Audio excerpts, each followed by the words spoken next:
Now we've got the ranking member of the House Budget Committee, Congressman Brendan Boyle. Thank you so much for taking the time. Yeah, great to be with you.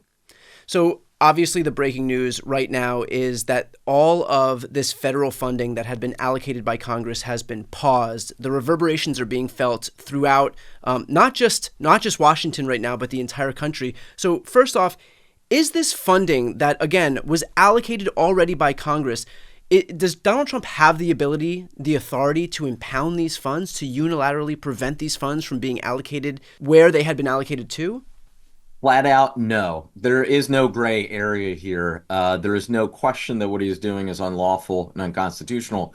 And the reason why I can say that so definitively is because it's deja vu all over again. What I mean is, this was actually the fight of 50 years ago. Richard Nixon attempted to do this thing.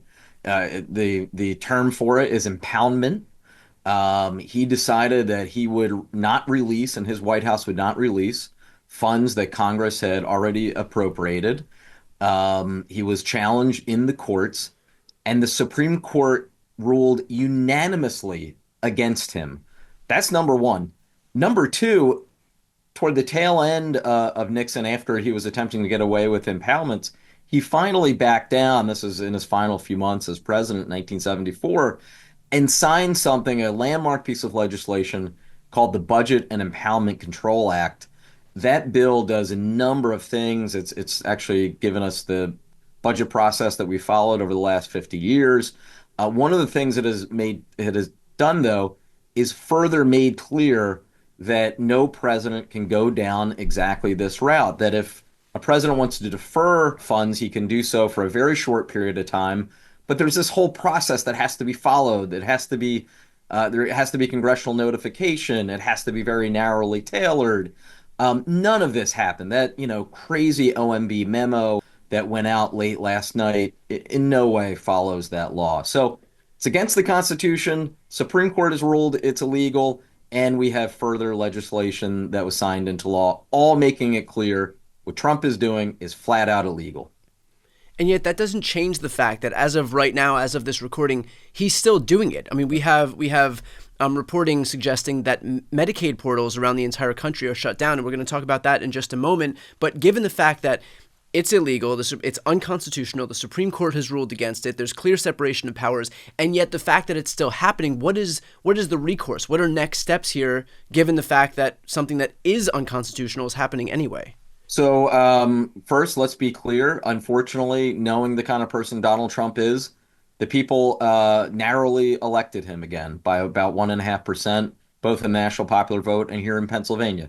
So, he does have the ability as president to at least begin to cause chaos. But just because he's in the Oval Office doesn't mean we're suddenly without agency. By we, I mean members of Congress who are on the Democratic side, but also we, the American people. So we are going to pursue an appropriation strategy, which I think we'll be talking about more in the days ahead. Number two, we will have a litigation strategy in order to unravel this. And then the third thing is working with the American people. And I look back at exactly this moment 8 years ago when Republicans last had a trifecta. House, Senate, and White House were all Republican held. Everyone assumed the Affordable Care Act was done for, that Obamacare would be repealed, tens of millions of people would lose their health care. What happened? You saw a national outcry. You saw poll number after poll number show that Obamacare was popular and that Republicans who voted to repeal it would be held responsible. And so by the time they actually held the vote, enough Republican members of the Senate voted no, famously thumbs down, and the Affordable Care Act was saved. We might be seeing a little bit of that history being replayed just today. There has been such an outcry by the American people, including many of whom who don't pay attention to the day in and day out actions in D.C. There's been such an outcry specific to Medicaid that Right. now I'm getting wind that the White House is actually backing down. They won't admit they were wrong, but they would say, oh, they're going to clarify that the freeze, what they call a temporary freeze, does not apply to Medicaid. And they're supposed to be this evening actually issuing further guidance. So that way, those online portals that have been shut down today, including here in Pennsylvania, so that they'll be back open. So, uh, public sentiment is everything, as Abraham Lincoln once said. Making sure that people are informed about what's going on and speaking out, that can actually produce results.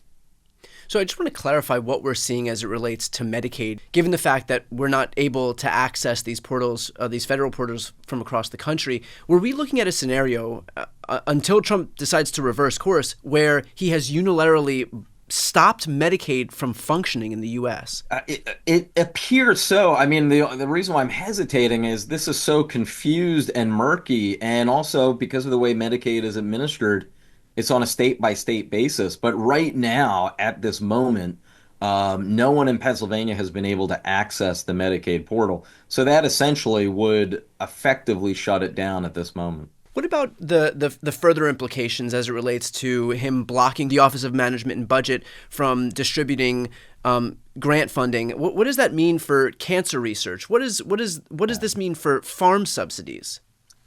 You know, what he wants to do and what Russ Vought, who most Americans have never heard of Russ Vought, he's an incredibly important, dangerous figure for someone that most people have never heard of. He was the former OMB director. He will likely be the next OMB director.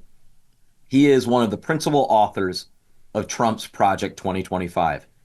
He has actually put pen to paper and laid out this entirely authoritarian vision of a presidency that renders Congress moot, that is completely unchecked by the courts. This is frankly more of what I expect. A presidency that has more power than at any point in American history, that completely upends the normal constitutional system of checks and balances. And I think, frankly, those of us serving in Congress, but again, we as the American people need to continue to speak out and be active because I think the next several weeks and months and years are going to be more and more extreme unconstitutional actions like the one that we've seen in the last 24 hours.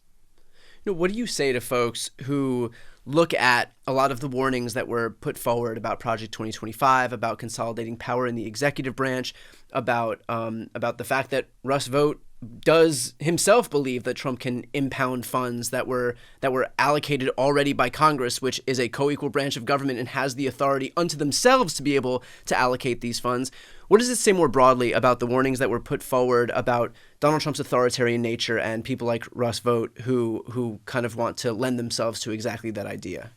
I mean, I'm here in Philadelphia, which is where I'm born and raised, and have the honor to represent in Congress.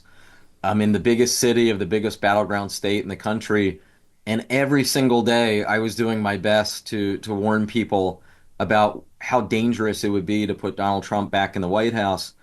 But even despite our best efforts, I don't think it's a coincidence that this was the first year since 2000 or since 1905 in which literally every single party in power lost at the ballot box nationwide, I mean worldwide.